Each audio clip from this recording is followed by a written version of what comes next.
সন্ত কুমারীর পুজো উপলক্ষে আমাদের দুদিন অনুষ্ঠান চলবে।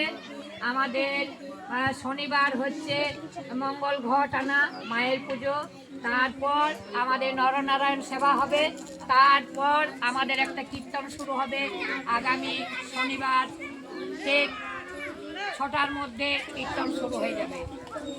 তারপরের দিন রবিবার 11 তারিখ রবিবার আমাদের ছোট্ট ছোট্ট এই যে দেখছেন বাচ্চাদেরকে নিয়ে আমরা একটা অনুষ্ঠান শুরু করব।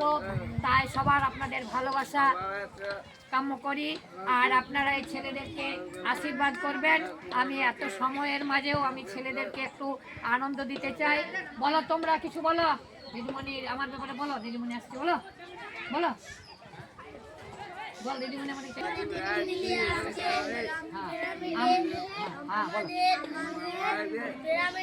আমরা যেন সবার আশীর্বাদ আমরা যেমন ভালো করে আনন্দ করতে পারি।